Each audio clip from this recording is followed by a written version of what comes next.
I don't care if it's an emergency, I want him on the line right now, Madame Tua loudly demanded, bringing her trunk down onto her desk, causing every item on top of it to jump in place, and the attached screens to quiver in place.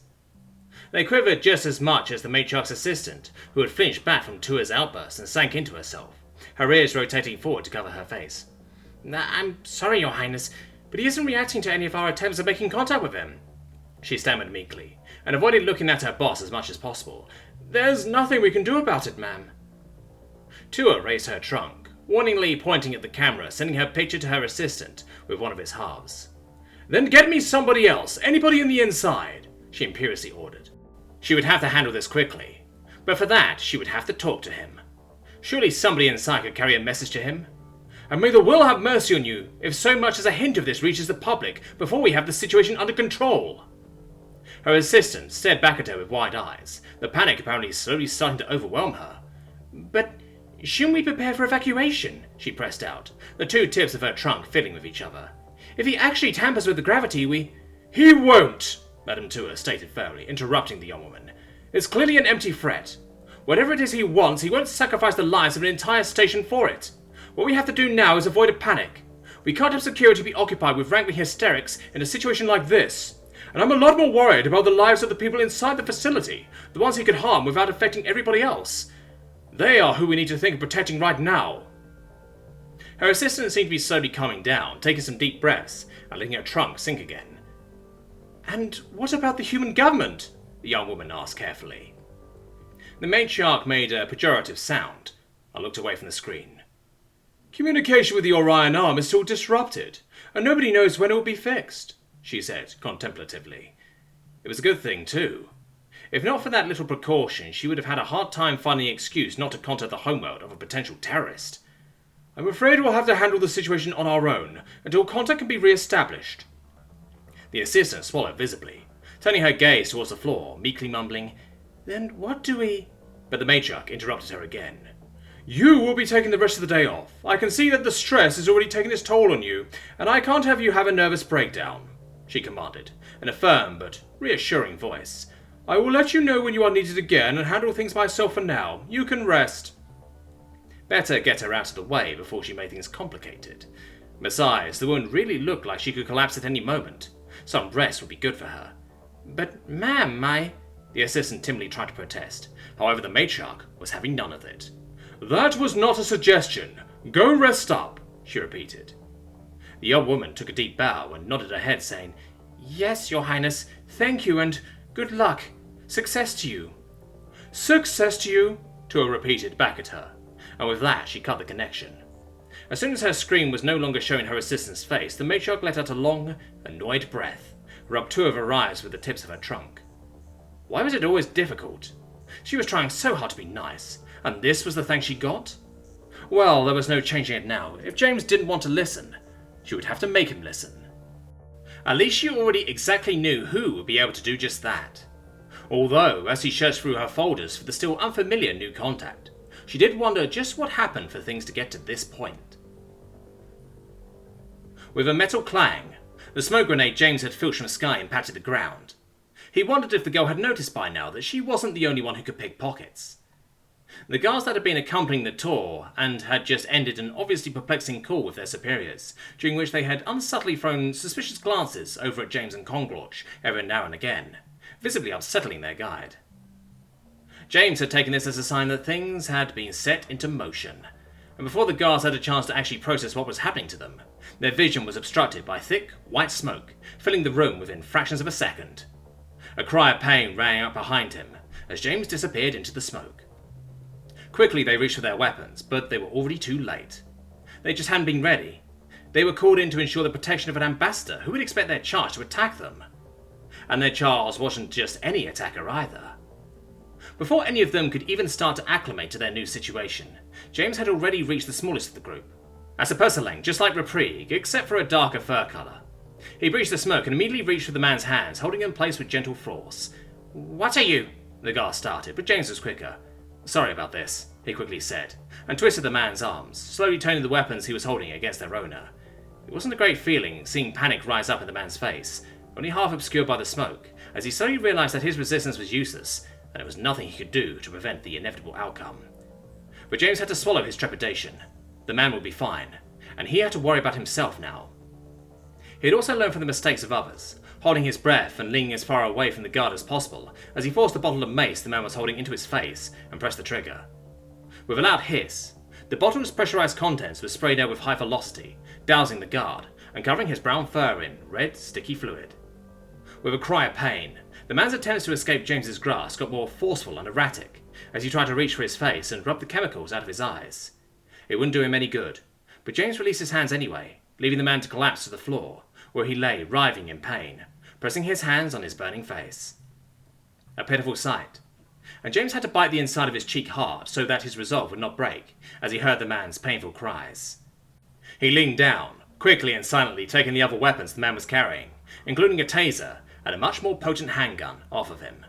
Near him, he could hear the until now ongoing struggle between the other guards and Konglorsh come to an end, as more pained grunts rang out and were suddenly silenced. Don't try to be a hero. If you want the pain to stop, you need to get rid of the stuff, so don't hold back and just let it all out, he calmly advised, while bending down to restrain the guard with his own restraints. Just remember, this can't kill you. It'll be over soon. With that, he lifted the man off the ground and started carrying him out of the plume of smoke that was already starting to be cleared out by the building's ventilation system. He was slowly followed by Konglorsh, who was dragging the body of the two other, much larger guards behind him, and also had armed himself with their equipment. Did you kill them? James asked, worried. However, the groaning of one of the two quickly alleviated his fears before his large companion could answer, making James release a sigh of relief. What do you think I am? Konglorsh asked, insulted, staring James down with two of his eyes. Snickering, James replied, It's probably better that I don't answer that right now. Together, they carried their defeated opponents through the corridor, over to where their previous guide was still laying and clutching his chest, where Konglorsh's massive tail had hit him, as James had already pushed into the smoke. Either the hit had been hard enough to incapacitate him for a while, or he was still shell-shocked by the unexpected turn of events. Either way, he merely lay there and stared up at the imposing figures, dragging his moaning and whimpering guards with them as they approached him, with eyes so widely opened that James was afraid they would pop out of his skull any moment now. Just as the guard had done before him, the man was filled with utter, wide-eyed panic. His mouth opened and closed, but no words escaped his lips. Of course he wasn't in any danger, but he couldn't know that. In his mind, he was just being attacked by two monsters. James had to take a deep breath, steeling his resolve in order to make sure his voice didn't quiver when he spoke next, simultaneously levelling the pilfered gun at the man. It's time we continue our tour, he said coldly, staring down at the man predatorially. I'd say we should look at general control next. Now that they were armed and had hostages in tow, the guards trying to bar them from entering the control area were even less of a challenge. Under threat of violence and death, James and Konglorsh advanced all the way to the very centre of gravity of the stations. James was quite proud of that pun, as it slightly distracted him from the horrible deeds he was committing. Not that anyone would be hurt worse than the guards who had gotten the taste of their own stopping weapons, but somehow, telling himself these people would only live through the fear of death wasn't exactly comforting. None of these people deserved this. The thought, if this was even worth it, crept into his mind, but sadly he felt that it was. And if it wasn't, he would gladly accept his punishment, after all was said and done, atoning for his deeds. Using the workers and machinery in the control room as even more hostages, they made everyone working in the building assemble in the large room. Security they ordered to discard their weapons outside. Anyone who didn't comply would make their colleagues suffer the consequences. Once they had used the shift manager's computer access to determine that everyone was present, they locked the room. Luckily, everyone was compliant and nobody tried to play the hero, so James never had to prove his resolve to make his threats become reality, should he have to. It was a good thing that not every species was as bold as humans. Maybe it was a bad thing, and he just perceived it as good because he was trying to do bad right now. He couldn't quite decide. It was also possible that the matriarch's orders not to shoot him had something to do with it, should she actually have given it. The control room itself was dark, with only minimal lighting, most of which was provided by the many computer screens. He wasn't sure how the gravitational spin of the station was supervised, and why it required so many people, but he also didn't really care. He would probably theoretically be able to do enough damage to Matter, even without a clue what was going on. At least, he needed people to think that. While Konglorsh got busy keeping everyone in line, James formulated a message to the dear matriarch. Something along the lines of, Hey Tua, thanks for not having your guards shoot me, you did a real solid there. By the way, I've taken control of the station's gravity, just thought you should know that. Given that we're having a bit of a rough patch, it's probably better if you don't try to do anything about it. I'll admit I'm a tad irritable when it comes to you at the moment, so I may react pretty drastically. However, I'll call you once I've calmed down. Then we can talk about me giving you your toys back. For the right price, of course. Love, James. Of course, he knew she wouldn't believe a word of it. The threats, that is, but hopefully she really couldn't act obviously reckless, just as he was hoping. So that gave him time to think his way out of this. Maybe he should use the platform this would generate to contact news outlets and just blow the story wide open. Then again, a crazy man planning a terror attack and sprouting out strange conspiracy theories without any hard evidence wasn't exactly what he would call credible, so if his word stood against that of the matriarch and multiple councilmen, chances that anybody credible or important would believe him were low. Maybe it would be worth a try anyway. He had to think about that.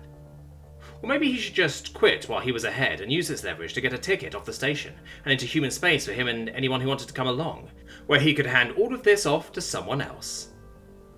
He also had to keep track in the back of his mind that, while the matriarch probably couldn't send any serious threat officially for a while, there was still a good chance he would have to deal with whatever unofficial thing she might come up with. All right. You don't have to shout at me, the monster loudly said, stretching out the arm her assistant was attached to far away from her face, as the booming voice of the High Matriarch loudly resounded out of the gadget's speakers.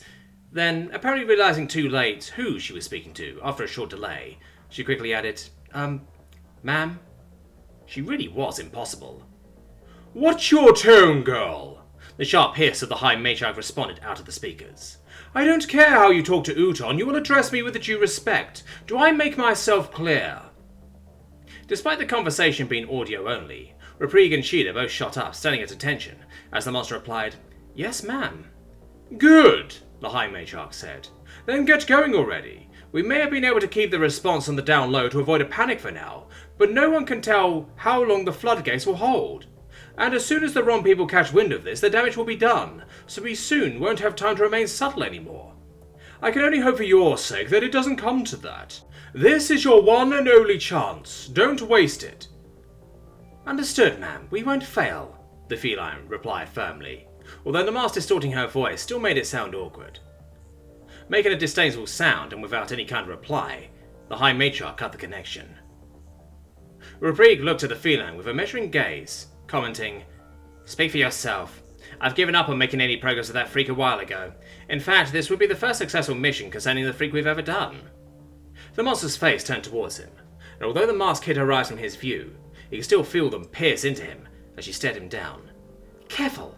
That's still my man you're talking about there. And also our esteemed target, in case you forgot, she hissed at him, in a tone that was quite similar to the one that the matriarch had just taken with her. Damn it. He had actually forgotten who he was talking to for a moment. None of you have ever talked to him on his level, but congratulations, you now have me. I'll make him listen. Reprieg shook his head in irritation. And if not? He asked. After all, the feline had all but promised the High Matriarch a success, so there could be quite a bit on the line for the two of them. Her specifically, after all, she still had to prove herself. The speakers of the monster's mask let out the sound of an amplified snort. Then she replied, In that case, I'm one of the few people able to physically force him to come along. With a little help from you, that shouldn't be a problem. And with that, she strutted away, while he swung her tail around with each step, and briefly tapping his shoulder while she passed him, making his fur stand up. Sky, who was very eagerly watching her leave, turned to Reprieg and said, Oh, I like her. Reprieg let out an exasperated breath, and brushed his fur back into place with his hands while he started following the Deathworlder, Sky coming after him right away. He only now noticed that, in fact, all of them were Deathworlders. Well, except for one. Don't make me come get you, Curie, the monster ordered over her shoulder, the mask amplifying the shout even more. Reprieg looked back at the abomination, as it wordlessly started to scuttle after the feline, not raising its gaze above the floor for even a second. It was still unsettling, seeing it move with only its legs, the rest of its body hovering eerily still over the ground. However, he quickly shook off the thought and rushed to catch up to the monster, to talk to her face to face. What do you think you're doing? We can't take this thing... He started to nag. However, the words got stuck in his throat as the monster turned her face, as well as her ears, towards him. Clearing his throat and slightly changing his tune, Reprieg instead continued. We can't take them with us on the mission. We're supposed to act inconspicuously. Besides, they are the target of another team, as well as way too close to our target. The feline tilted her head, and Rapri could feel his heart skip a beat. Why the hell was he nervous now? He outranked her. By a lot. And that wasn't even mentioning her precarious situation. It was her who should be nervous when he had something to remark. However, despite knowing that, his rational mind couldn't quite quell his anxious instincts, as he stared into his own, slightly shivering reflection in the monster's mask, while her ears slightly twitched. My task is, first and foremost, to secure the cyborg so they can be dealt with, the mere synthetically enhanced voice said coldly, and I will fulfill it to its very end. There's a lot on the line for me. If you think I will let them out of my sight for even a second, you can think again. And before you say anything more, that order is coming from somebody way above both our pay grades, warrant officer. Just as she had finished speaking, she already turned her head away from him again and continued on her way. Despite his instincts yelling at him to stop, Rapri opened his mouth to make an outraged remark at her blatant lack of respect. However, he was stopped by a hand softly grabbing his left forearm. "Give it up, Snowpoke," Sky said, patting his arm twice before letting go of him, and also hurrying past him. "She's out of your league." Just what was that little filcher insinuating? Either way, there was no point in arguing it, even if this whole situation was plain insanity. He decided to just pretend like the abomination wasn't even there. That way he wouldn't have to look at them either. His responsibility was the freak, and only the freak. Like it always had been. "So, you and James are, an item or something, right?" Sky said, after she had caught up with the monster. Sky walked strangely, slightly bowed and with folded hands, very different from her usual stride. The monster, on the other hand, walked tall, and only slightly glanced at the girl, as she hurried alongside her. "Well, at least we used to be. I've even still got the weak knees from our last night to prove it," she replied surprisingly candidly, swaying her tail even more extravagantly than before now. "Although I guess we'll see about all that once this is over." "Ow!" Sky responded, and apparently didn't quite know how to continue the conversation at that point. Where was her usual witty commentary now? Then again, the silence that followed as they all made their way to the building that James had apparently taken over, and was now using as leverage, was probably preferable. The station's central gravity control was housed in one of the GCS's typical impressive buildings, with its wall reaching high up into the air, many times Raprik's height. While Raprik and Shida peeked around the corner to get a glimpse at the subtle yet very organised security reaction taking place before the centre of gravity control, Sky's eyes were locked on the enormous building's blank walls and stared up their heights. "And James took over that whole planet, all on his own?" she asked, while her eyes got wide as she marvelled at the scale of the building. Raprik looked over at the amateur, making a fool of herself, and shook his head. Just why had he gone stuck with her again? "Not entirely. Security footage indicates that he had the help of a Tonastrocyte. So far, we assume it may be the one he met during an incident in a local establishment. Also, close your mouth before pests start nesting in there," he admonished her gravely, and pointed his trunk at her. Slowly but surely, security personnel inconspicuously assembled in key locations around the area, remaining out of sight for the building itself, and keeping a respectful distance for now, while also subtly clearing out civilian activity, and basically putting the building's surroundings under lockdown. "From the sounds of it, they just needed to get one gun and immediately took everybody within range hostage," the monster explained, while looking at the transcript of the briefing on her assistant. "Nothing they couldn't handle usually. But they have direct order from the Leader Supreme not to use lethal weaponry, and their stopping weapons aren't stopping a human, so the matriarch basically handed him everything on a platter." "Hi, matriarch," Raprik immediately corrected her. It didn't take that much time saying the correct title after all. "Right, hi, matriarch," the feline parroted, with thinly veiled sarcasm in her voice. "But if James got the whole joint under control and nobody is allowed in, then how do we get to him?" Sky asked perplexedly, looking back at the two officers. So, she really had paid no attention whatsoever during the briefing. Good to know. "Security is prohibiting access to the main and back entrances, as well as to all the emergency exits," Raprik explained matter-of-factly. "However, with this being a space station, there are some more secure and lesser-known entrances connected to the station's wider maintenance network. One of those is our way in." While he was still explaining, he already opened one of the many entrances into the station's underbelly that were scattered all over the GCS, if only one knew where to look. "Isn't that too dangerous, though?" Sky asked, and surprisingly turned to Raprik. "What if he notices? Wouldn't that put the hostages in danger?" Both Raprik and the monster looked back at her blankly, remaining silent for a moment. Then they both broke out snickering. "Come on, this is James we're talking about here," the monster explained, holding her stomach. "It's not like he's actually going to hurt anybody." As long as he doesn't consider us a threat to himself or his pack, the hostages will remain unharmed. He's only using them as a lifeline for now. Reprig agreed, with a nod of his head. Thankfully, the comparatively small group of people in both number and size had no problems quickly navigating the vast mess of cables and tubes that filled the station's unseen areas, and with the help of a comprehensive map, they reached the occupied building in a matter of moments. The hatch they left the underground out of again was located in a barren, nondescript room in a far-off corner of the building. Immediately, Reprig brought up the information they had gotten during the briefing, as well as the area's map. He's going to be holed up in the main control room, he explained. He's most likely in control of the building's security, so he'll already be seeing us coming, meaning there's no point in trying to sneak in. We should approach him directly and see if he makes a move. Waiting won't be necessary. A strongly amplified voice suddenly rang out from seemingly everywhere at once, making everyone in the dark room jump.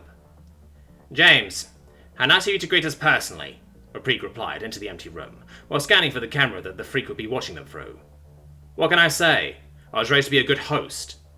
James's loud, disembodied voice answered through the building's intercom. Although I have to say I wasn't expecting guests. The place must look a mess. Well, it can't be any worse than your lab, the master chimed in. Reprig noticed her staring towards a seemingly random place on one of the room's walls. However, a closer look showed that she had found what he had searched for, looking right into the security camera as she spoke. The freak's voice fell quiet for some time, leaving the dark room in a drowning silence. Then, finally, the intercom came to life again, the amplified voice sounding glummer this time. Hey Shida, it's nice to see you, it said dejectedly, and it's awful that you're here. I'm sorry, James. I told her we should stay in the hive. The abomination suddenly spoke up, making its presence known for the first time since it had joined them. Its mechanical body started to sway in place, and its forward hands nervously fiddled with each other. Don't worry about it, Curie. I know it's not your fault, the freak replied reassuringly. Are you okay? They didn't do anything to you, did they? Annoyed, Reprig was about to interrupt the charade. However, Skye, who had apparently read his intentions, indignantly held him back. He was just about to shove the filter off of him, but the intense look in the girl's eyes gave him pause. I'm all right, the abomination quietly replied. Hey, that almost sounded like an accusation there, James, the monster replied, the distorting effect of the mask making the tone of her voice hard to read. The reply once again consisted of silence first. I'm guessing you got your talk with the captain. The booming voice then rang out of the speakers hesitantly. Didn't go how you thought it would? The feline raised her arms to indicate a shrug. What can I say? She responded while shaking her masked head. I'm a complicated girl, but one with very simple wishes. So, what do they offer you? The human inquired further. Despite the mask, Reprig could see the feline's gaze shift away from the camera, staring off into space as she answered. What didn't they offer me? She said defensively. Joining their ranks means a boost in my career, a not inconsiderable raise in both pay and respect, and last but not least, a high-ranking, comfortable position in the core worlds, along with immunity from any of their further actions. It was hard to decline. A sigh came from the speakers. I guess that does sound like a pretty good deal for you, the freak replied gloomily. But what are they getting out of it? You mean apart from one of the best officers they could hope for? The master half-heartedly joked. However, a stern silence on the human side apparently made her reconsider her tone. Well, they weren't very happy with how their projects were going, and given our situation, should I be able to help with those, I'll have proven both my usefulness and my loyalty. Curie is already here, as you can see. Now it's just about getting a certain ambassador to listen to reason. A pretty tall order, since I don't think that ambassador is interested, the human replied gravely. The feline tore her eyes loose from the wall she had been staring at, and brought her gaze back towards the camera. Maybe not, but will you at least listen? For me? She asked, her tone changing to a deeply earnest one as she spoke. The freak sighed once more. Fine, I'll give you a chance. But leave your weapons where you are, or else you can forget it, he demanded glumly, and it sounded like he had leaned away from the microphone a little bit. That includes your gadgets as well, Skye. Turns out they are pretty handy if used correctly. Skye perked up at that, all of her ear standing attentively as she looked at the camera surprisedly. I knew there was one missing, she shouted out in a mixture of outrage and amusement, pointing straight to the camera. Sorry about that, the human replied with clearly pretended amusement in his voice. I nabbed one earlier when I grabbed you. Remind me to repay you sometimes. Skye crossed her arms and provocatively lifted her snout towards the camera. Not bad, she deferentially said, but I'll still get you for that. I'm looking forward to it, the freak responded with a breathless laugh. Reprig finally had enough of all of this, and loudly ordered the two women. Can we get on with it already? We don't have all day after all, and you've already cost us quite a bit of time. Ready to fulfill the human's request, he pulled out his personal handgun and got ready to put it on the ground when suddenly his eyes fell on the abomination. He realized that he had almost let himself be pulled along with the freak's plan. Looking towards the camera and the monster suspiciously, he slowly reholstered his gun. Is there a problem, Reprig? The freak asked distrustfully. Petty Officer Shida, Reprig loudly and officially addressed the feline, whose masked face turned to him confusedly, ignoring the human's inquiry. His request is obviously a trap, but due to your current mission, I believe that it is unavoidable that you fulfill it. However, that is irreconcilable with your additional task of securing the cyborg. Given that you will be at your target's mercy for the time of the negotiations, given the order of importance between your two tasks, and also to ensure your personal safety, I suggest that you leave the cyborg here with me for the time being. That way it will be secured, while also not disobeying James's demands. The Mia's ears turned towards him, as her masked face blankly stared back at him, making it impossible to read any sort of emotions on her. She stared like that for a while, not saying a word, before suddenly reaching down and removing the human-made sword sheath from her uniform, tossing Reprig the item. Good thinking, she said casually, while Reprig quickly brought his hands up to catch the rapidly flying item. Do me a favour and also look after this for me. Also keep in mind that no harm may come to Curie, as long as we don't get any orders claiming otherwise. Closing his hands tightly around the sword sheath to keep his demeanour calm, Reprig pressed out. I'm aware. Suddenly, the intercom speakers came to life once again. And what if I say Curie has to come? The human's voice asked challengingly. In that case, I couldn't responsibly let the petty officer comply to your demands, Reprig answered calmly, shouldering the blade the monster had thrown him. And as the highest-ranking person present, I'd be forced to make the decision that it would be more important to keep the cyborg secured, meaning that we would leave and bring them to a more secured area, where we can await our next orders, while further negotiations with you are handled from the outside. Then, with a sharp look towards the monster, he more deviously added, and in that case, Petty Officer Shida would have also squandered her chance to prove her use, leaving her fate left to be decided. I believe she has already decided her fate, the human's voice replied, surprisingly grimly. However, after a moment of pause, he then added, but fine, I can see your position, and I'm not unreasonable. You can stay with Curie, but be warned that I will have an eye on you. I am expecting it, Reprig replied, tapping the sword on his shoulder. He wouldn't let the freak play by his own rules any longer. And if the monster failed, he surely wouldn't lose the best bit of leverage they had. And with that, the monster and Sky were off towards the freak's lair. James took a deep breath through his nose and slowly released it into a long exhale. His weapon was levelled at the nervous employees of Gravity Control, who fearfully looked back at him, his trigger finger hovering next to the barrel. He wanted to make extra sure nobody would see this as an opportunity to try and be brave. Then he nodded towards Conglorch, who was currently operating the control room systems. The giant nodded back at him and released the door's locks, levelling his own gun at the main entrance. The massive gate made way, and revealed the two centre figures standing behind it. Immediately, Sky raised her hands, indicating surrender, while Shida remained cross-armed, her unreadable, masked face ignoring the tornastrosite, and looking over at James. Without waiting for an invitation, she stepped into the room, continuing to ignore the weapon aimed at her. Seeing how she hadn't been shot yet, Sky slowly followed her, although she seemed to be a lot more nervous about the potentially lethal situation. James lifted his free hand, pointing towards the door of the room farthest away from the covering employees, while Conglorch closed the door once again and re-engaged the locks. Then, giving James a reassuring look, the Listator took over the intimidation for him, while James would handle the negotiation, if it could be called that. James gave the cowering people another apologetic look, before holstering his gun and turning to attend to his guests. A biting sting pierced through him as he looked at the woman waiting for him, as he inadvertently sped up his steps while nearing them. As he saw him getting close, Shida pushed herself off the wall, leisurely walking towards him as he approached. Hey James, I hope you don't mind us butting in, she said, her voice warped by the breath filter's typical voice enhancements. However, she was interrupted by the air being forced out of her lungs, as James's body forcefully impacted hers, his arms wrapping tightly around her. She stood, shock-stunned for a moment. James could feel her chest rise and sink with each of her breaths, and a soft breeze reaching his hands told him that her tail was swinging wildly without needing to open his eyes. I'm glad you're okay, he quietly pressed out. Finally, he felt her arms also closing around him, as she said, "Right back at you, monkey boy." For a fleeting moment they remained like that. Then they let go of each other, and James took a few steps away from Shida. "Should I give you a moment?" Sky interjected from the sidelines, looking at the two bemusedly. Shida stroked her hands across her uniform, trying to get rid of wrinkles caused by James's sudden outburst. "That won't be necessary," she said, dignified. "I think he's got it out of his system now." "Yeah, sorry," James concurred, straightening out his own clothes as well, and guiding his hand through his hair once. Then he let his face shift from a relieved expression to a wary one. "Just what have you gotten yourself into here?" Shida asked him, looking across the room at his hostages. James laughed.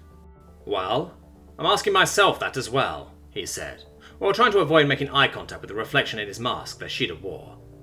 Then he quickly changed the subject, asking scornfully, "So, should I congratulate you on your promotion?" Shida made a sheepish sound, and her head and ears slightly shifted as she answered, although the mask still made it impossible to read anything on her face. "Not yet," she said with clearly feigned amusement.